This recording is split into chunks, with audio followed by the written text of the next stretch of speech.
Assalamualaikum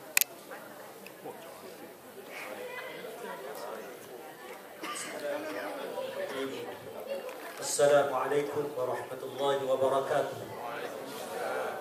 Alhamdulillahi rabbil alamin. Wassalatu wassalamu ala asyrafil mursalin Sayyidina wa maulana Muhammadin wa ala alihi wa sahbihi ajma'in.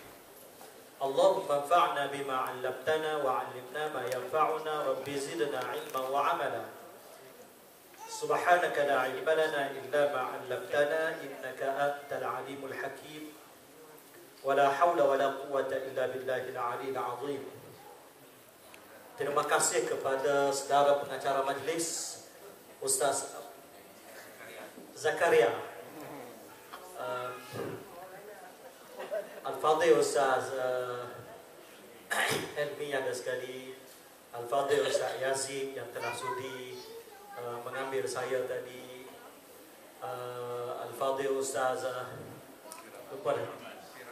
Ustaz Abdul Rahman, para kepimpinan masyarakat Melayu di Melbourne ini, di tempat ini, seterusnya saudara-saudari, tuan-tuan dan puan-puan, adik-adik yang dikasihi mudah-mudahan dirahmati Allah Subhanahu wa taala sekalian.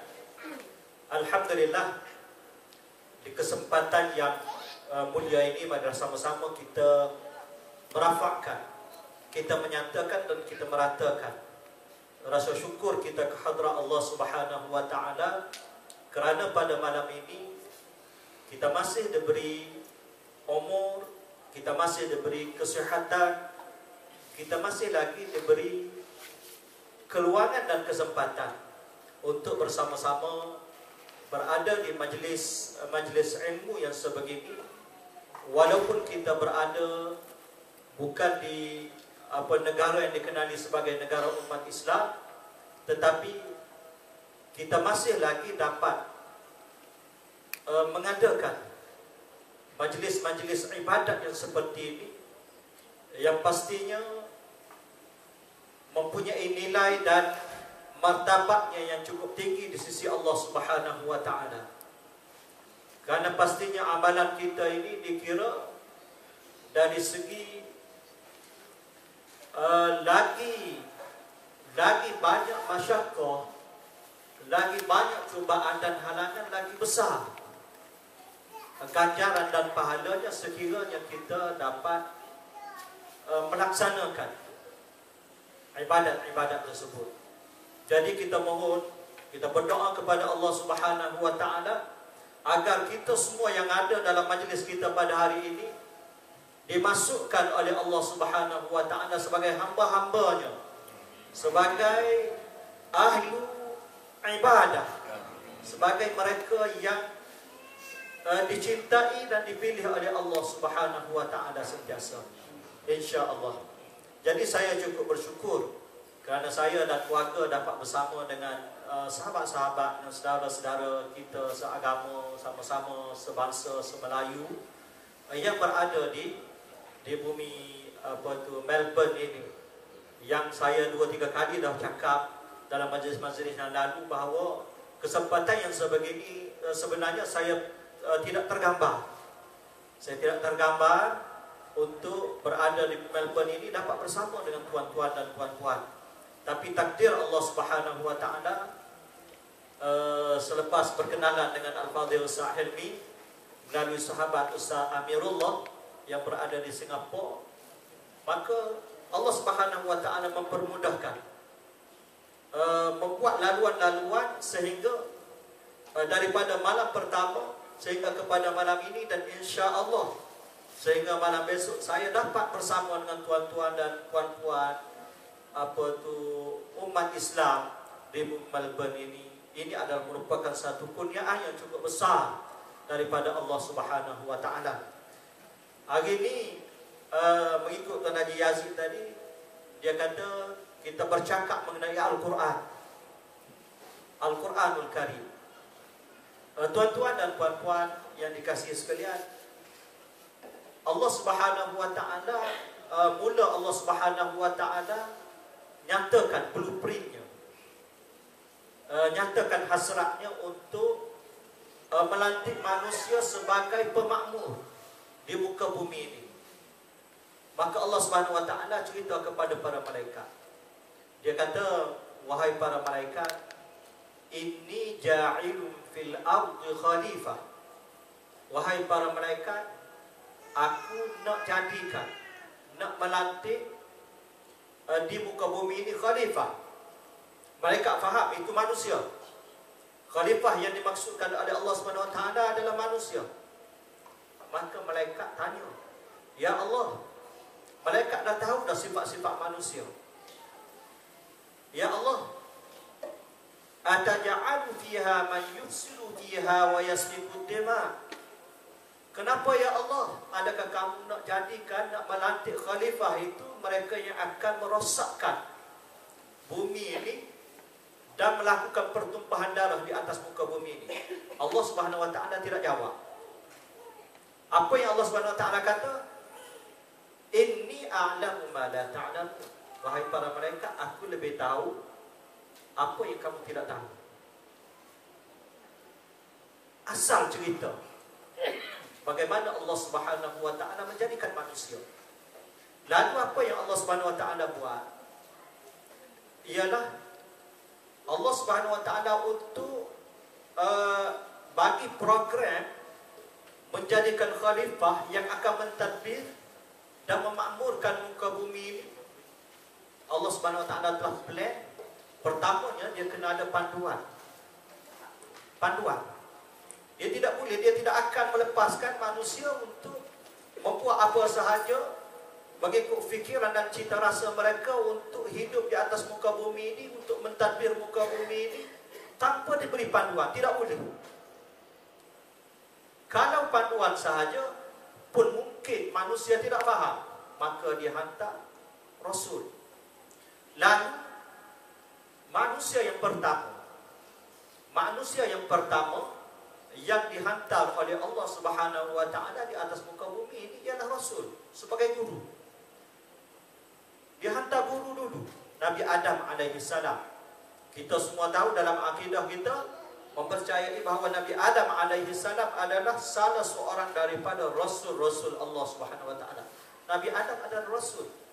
Allah Subhanahu wa taala hantar rasul dulu atas muka bumi ini, bagi memastikan bahawa muka bumi ini ditadbir, diurus, dijalani dengan cara yang dikehendaki oleh Allah Subhanahu wa taala, yang tidak seperti mana yang dijangka oleh para malaikat tadi yang akan melakukan kerosakan dan melakukan pertumpahan darah di atas muka bumi ini.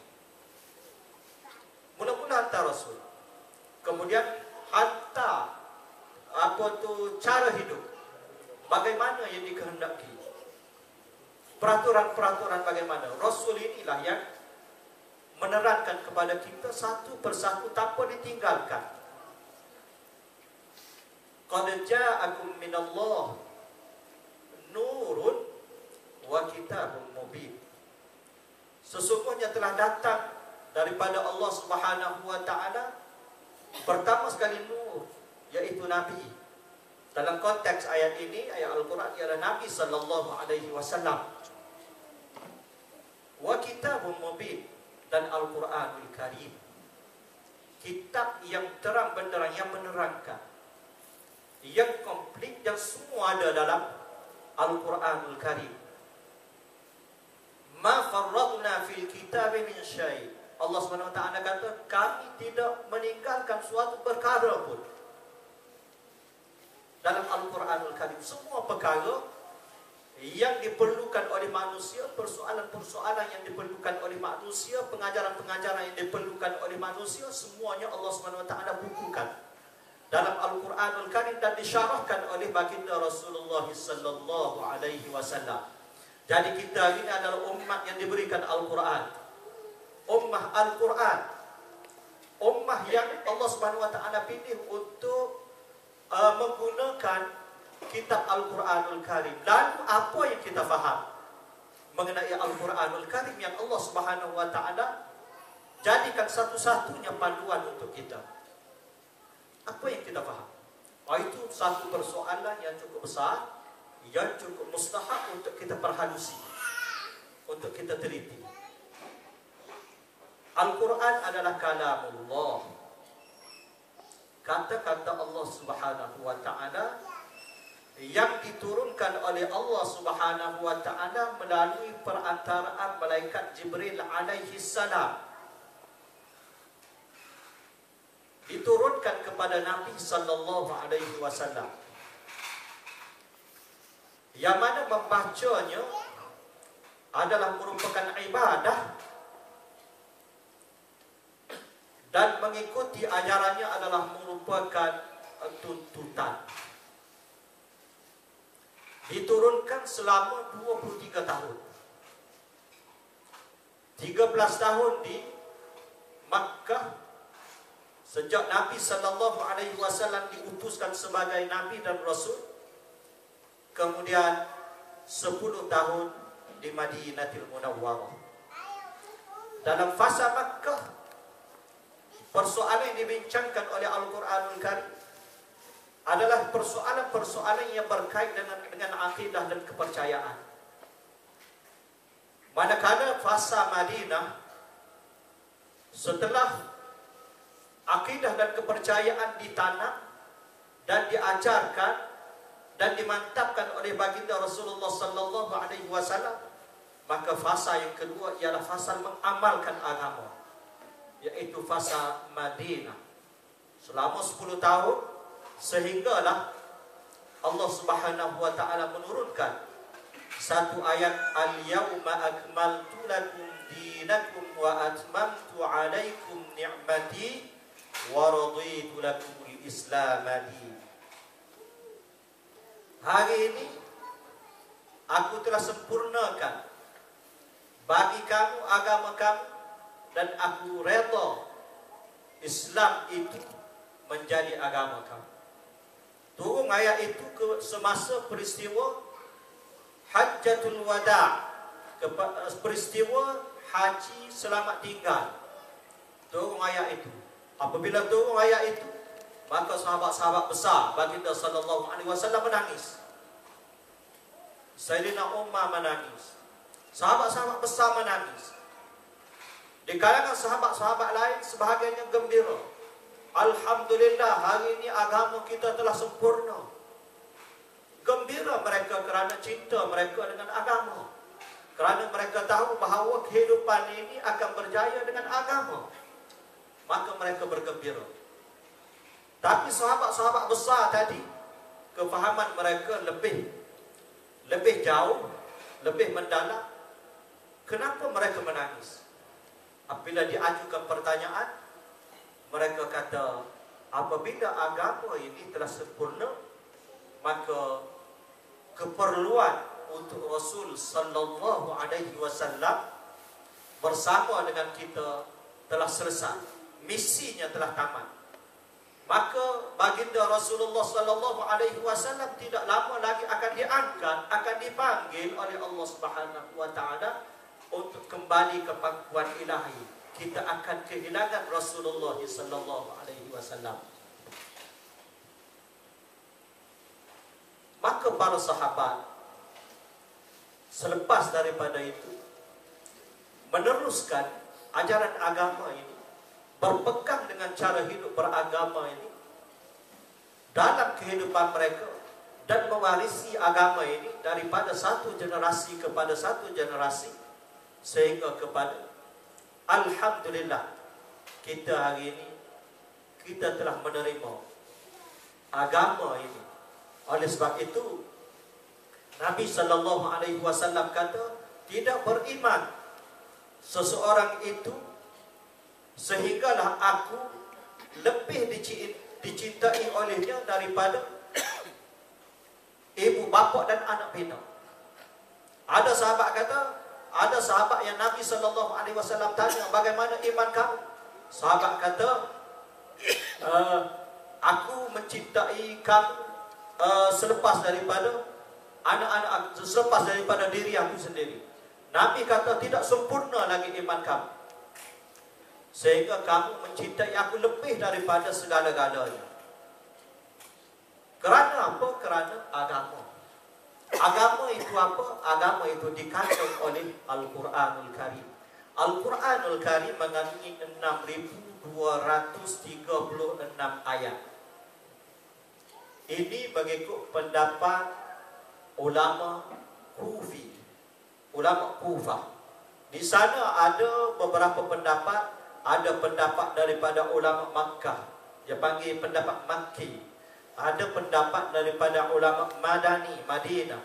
Ada pendapat daripada ulama Syami. Ada pendapat daripada ulama Iraqi. Iraqi ini salah satunya adalah Kufi, yang kita pegang 6.236 ayat. Dan ada yang daripada pendapat Basri. Dia ada beberapa pendapat, tapi dia tidak lagi jauh. Itu bilangannya 6.236 ayat. Kenapa berbeza? Kerana di kalangan ulama ini kata ini satu ayat, ini bukan satu ayat. Umpamanya pada surah Fatihah.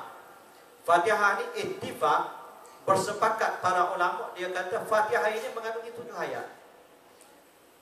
Cumanya di kalangan mereka berbeza, sama ada Bismillahirrahmanirrahim satu ayat daripada Fatihah ataupun bukan. Jadi Kufah dan beberapa ulama lain, dia kata Bismillahirrahmanirrahim satu ayat daripada Fatihah.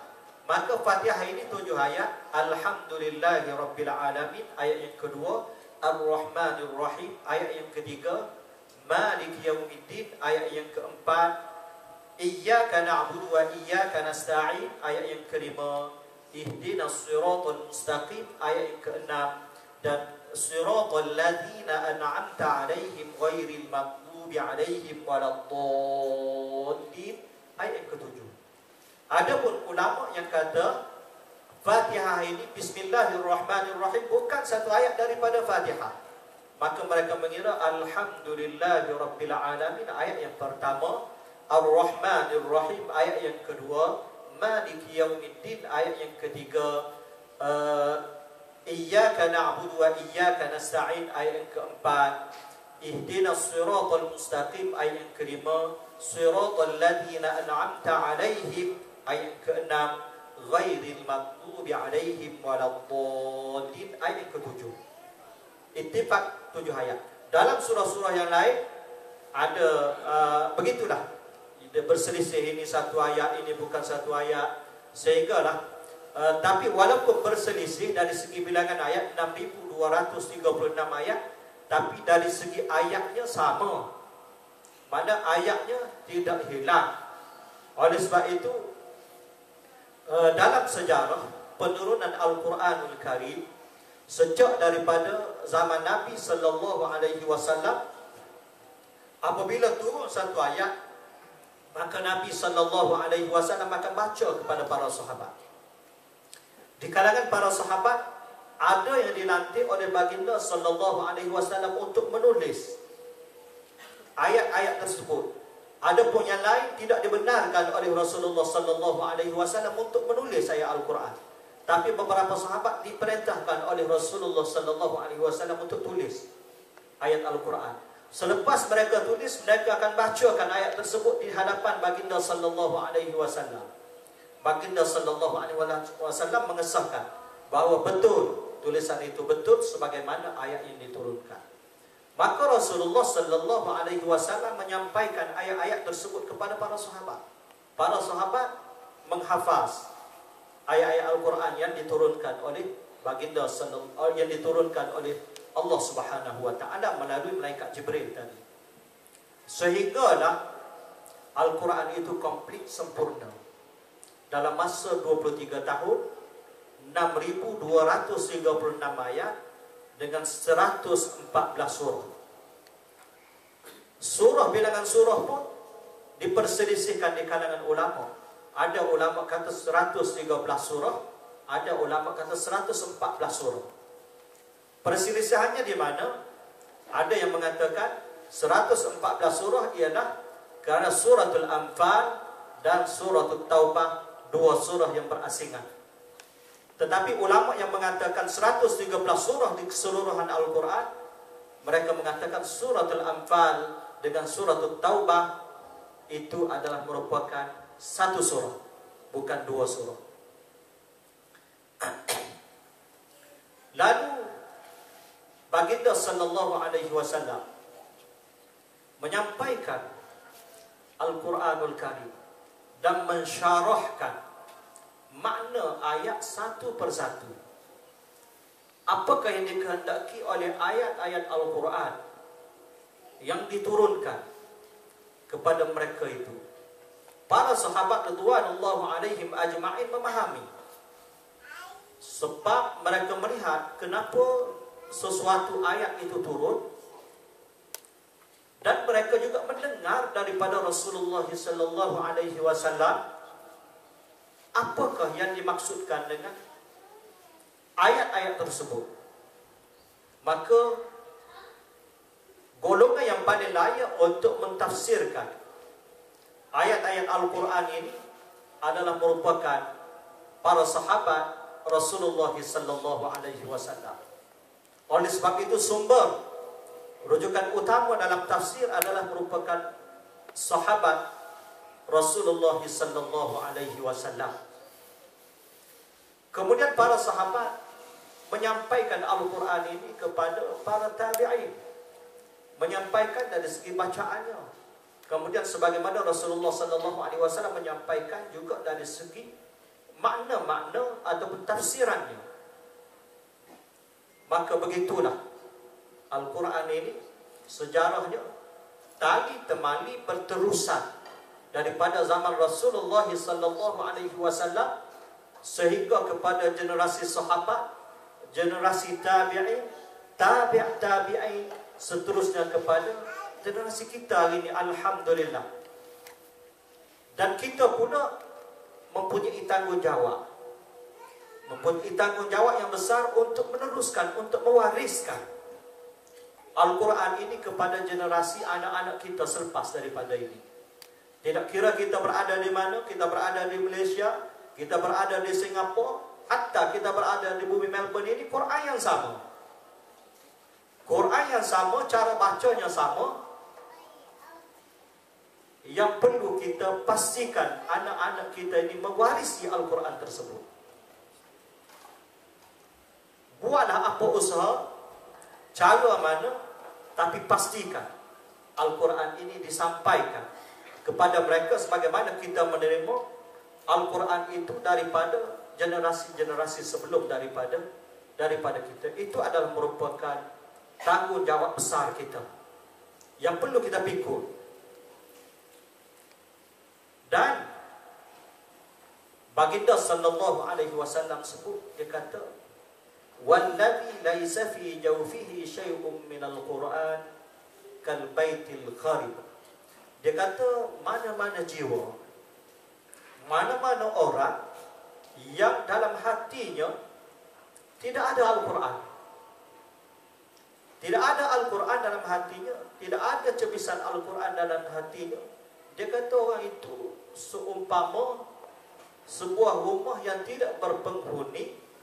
Biasanya apabila rumah itu ditinggalkan tanpa penghuni, dia akan rosak. Dia akan tunggu apa? Dia akan tunggu masa untuk runtuh. Begitulah manusia apabila tidak dibekalkan Al-Quran, maka dia akan tunggu masa untuk runtuh. Di sana kita kata kita bukan ulama. Kita bukan ulama untuk kita menghuraikan Al-Quran. Di sana dia untuk memahami Al-Quran dia ada dua peringkat. Yang pertama, yang disebut sebagai tafsir. Tafsir untuk kita menghuraikan satu persatu ayat-ayat Al-Quran. Ini kita perlu kepada ilmu. Kita perlu kepada ilmu bahasa Arab. Kita perlu kepada ilmu fiqh. Kita perlu kepada akidah. Kita perlu kepada beberapa ilmu untuk mentafsir. Kita kata kita bukan ahli ilmu. Macam mana kita nak tafsirkan? Dia ada satu peringkat. Yang kedua dia panggil tadabbur. Tadabbur Al-Quran ini dia bukan syarat kepada ulama. Dia cukup untuk dia memahami makna ayat, kemudian dia berfikir. Dia berfikir apa yang ada dalam ayat tersebut. Apakah yang ingin disampaikan? Apakah pengajaran yang dia boleh ambil daripada ayat-ayat Al-Quran? Jadi semua kita, tidak kira kita ulama atau bukan ulama, tadabbur kita kena tadabbur. Sebab tu dalam ayat Al-Quran, yadabbaru ayatihi waliyatadhakkaru ulul albab. Al-Quran ini, kami turunkan Al-Quran ini untuk yadabbaru ayatihi, untuk ahli-ahli yang punya, orang yang punya fikiran, ulul albab, yadabbaru, dia bertadabbur, waliyatadhakkar, dan dia mengambil peringatan. Itulah kita semua ni, maknanya kita kena tadabbur dan kita kena ambil peringatan. Al-Quranul Karim, Masya Allah, dia merupakan satu mukjizat. Satu mukjizat daripada Allah Subhanahu wa taala, mukjizat yang terbesar kepada Nabi sallallahu alaihi wasallam. Nabi sallallahu alaihi wasallam dia banyak mukjizat, sehingga diceritakan pelbagai mukjizat. Kita boleh baca dalam kitab-kitab Syama'il Al-Muhammadiyah, kitab-kitab sirah, kitab-kitab sejarah. Kita boleh baca bagaimana mukjizat-mukjizat yang ada pada Nabi sallallahu alaihi wasallam. Bukan saja Nabi sallallahu alaihi wasallam, para ulama kita. Baik ulama besar-besar di Singapura pada masa-masa yang lalu, Habib-habib di Malaysia, di tanah Arab, di Indonesia, ramai ulama-ulama yang mempunyai karamah. Ulama sahaja, ulama-ulama yang wara', yang zuhud, yang Allah Subhanahu wa taala berikan kepada mereka karamah, iaitu perkara-perkara yang mencorakkan adat. Maknanya adat biasanya tidak begitu, tapi dengan karamah dia mencarikan adat tersebut luar biasa.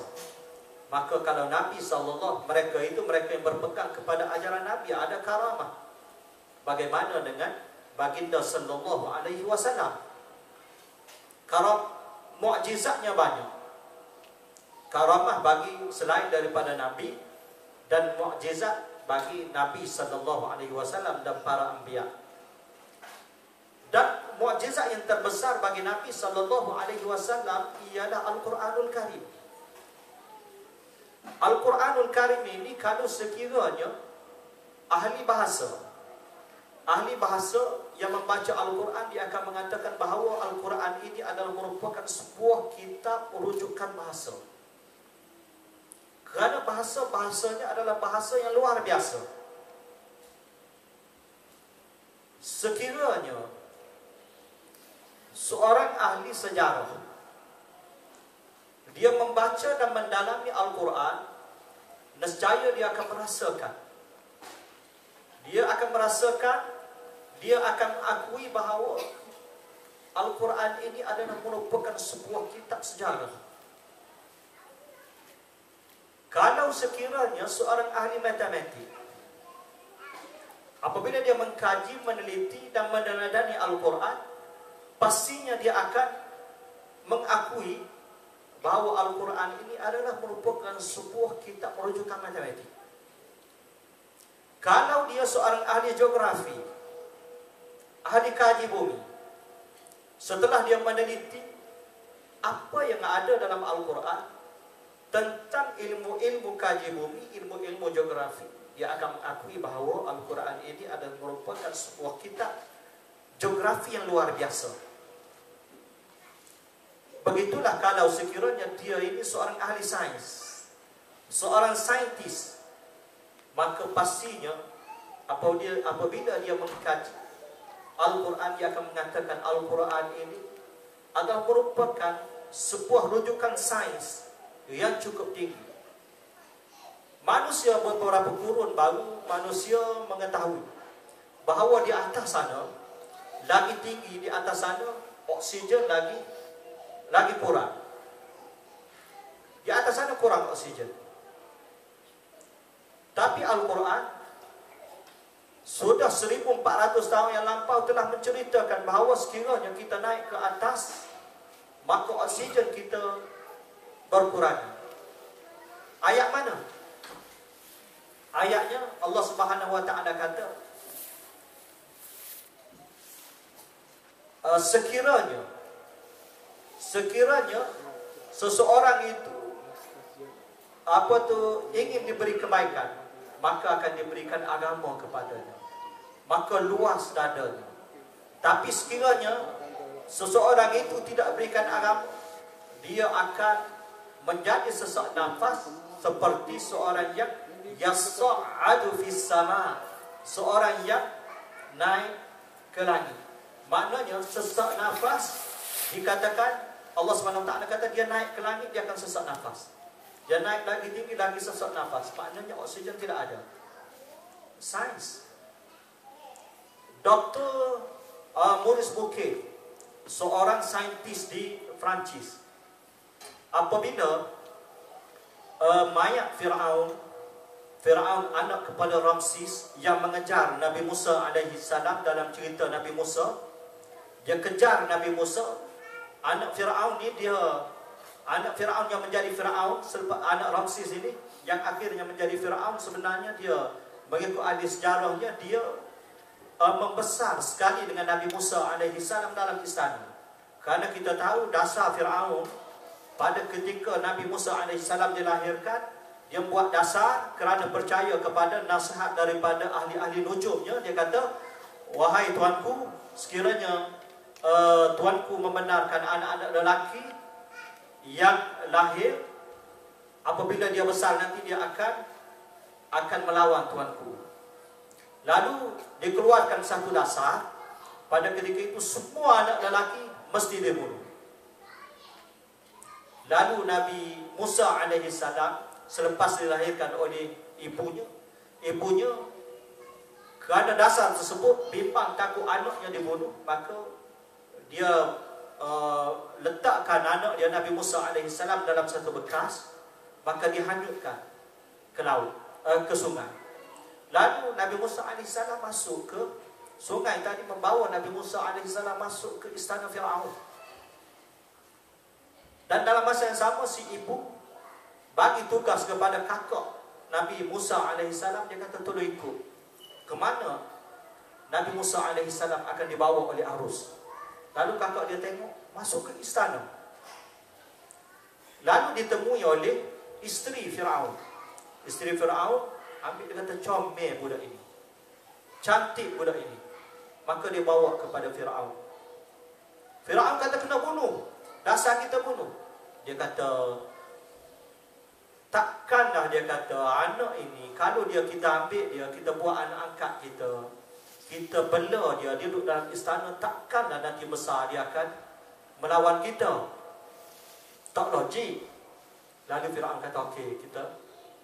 Dan dia bermain dengan anak Firaun. Apabila besar, betul dia sebab dia Nabi Musa alaihi salam, maka dia menyampaikan ajaran. Ajaran ini menindakkan ketuhanan Firaun. Firaun kata dia Tuhan. Ana rabbukumul a'la, akulah Tuhan kamu yang ni, kata Firaun.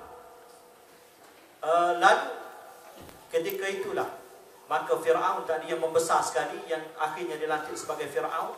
Firaun ni gelaran bagi raja, bukan nama dia Firaun. Gelaran bagi raja ketika itu adalah Firaun. Maka kejar Firaun, tak dikejar Nabi Musa dan pengikutnya. Lalu Nabi Musa membelah laut dengan tongkatnya, menyeberang laut. Dan selepas daripada itu Firaun turut ikut menyeberang laut, dan Nabi Musa alaihissalam itu balik laut. Maka laut itu bertakut. Akhirnya Firaun pun lemas, mati kelemasan. Dan beberapa lama selepas itu mayatnya dijumpai dan diambil, diawet dan pertontonkan kepada kita hari ini, duduk di cermin, dalam cermin di museum di Mesir. Kalau siapa pergi tengok, nak tengok Firaun, kalau nak tengok Firaun boleh pergi ke Mesir, boleh tengok lagi jasad Firaun. Dr. Maurice Bucaille ini seorang saintis di Perancis. Apabila mayat itu ditemui, beberapa lama selepas itu dia buat kajian saintifik. Akhirnya mayat tadi dibawa ke Mesir. Maka Dr. Bucaille tadi telah melakukan kajian, membedah mayat tersebut, dan didapati bahawa Firaun ini mati kerana garam yang terlalu banyak dalam tubuh dia. Maka dengan sebab itu dia kata Al-Quran dah sebut. Dalam Al-Quran dah sebut. Maka Dr. Bukil tadi akhirnya mengucap syahadah kerana ajaran Al-Quran, mukjizat Al-Quran. Jadi saya kira dalam kesempatan yang cukup berharga ini, marilah sama-sama kita menanam tekad.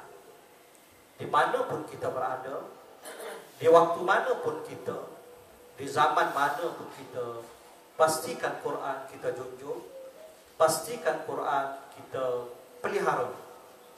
Kerana Allah Subhanahu Wa Taala yang akan memelihara Al-Quran. Sekiranya kita tinggalkan Al-Quran, nescaya orang lain akan ambil Al-Quran, orang lain akan jaga Al-Quran. Kerana jaga Al-Quran ini dijamin oleh Allah Subhanahu Wa Taala. Inna nahnu nazzalna dzikra wa inna lahu lahafizun.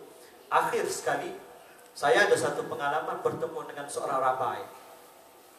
Dia tunjuk kepada saya di sinagog.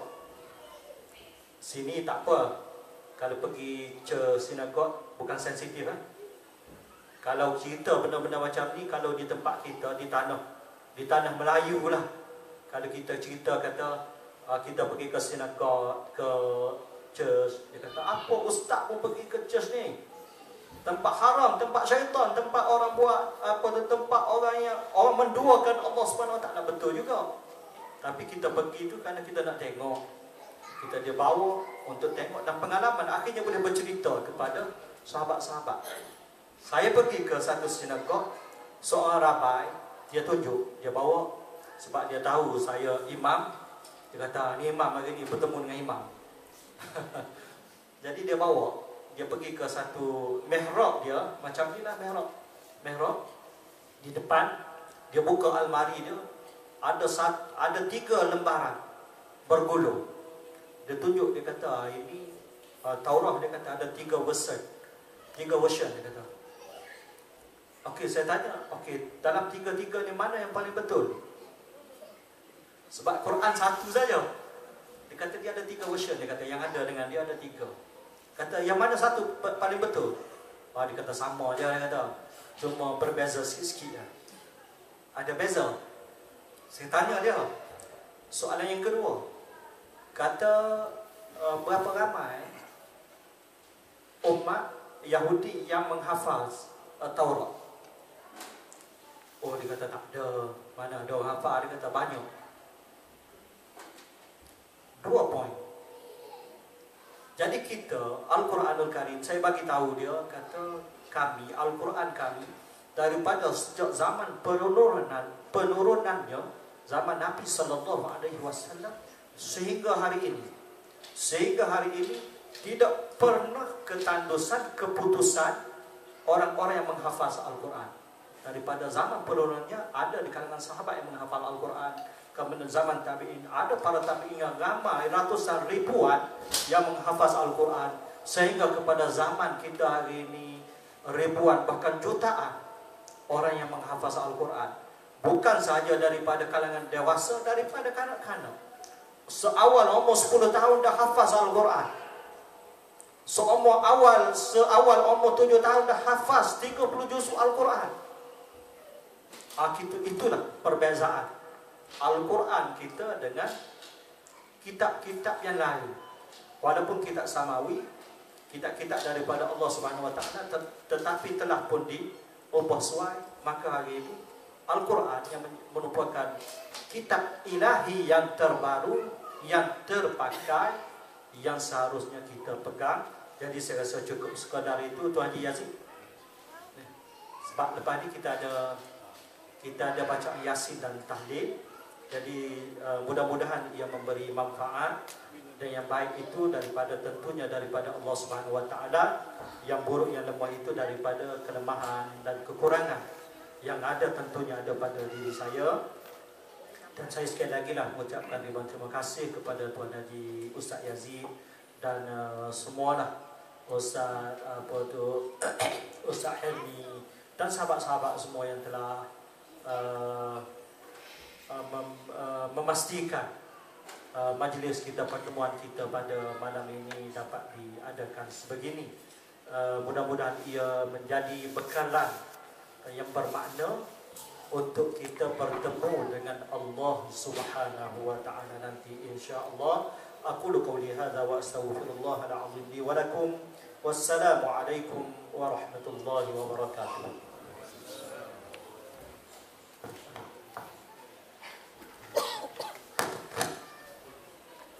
Terima kasih Ustaz.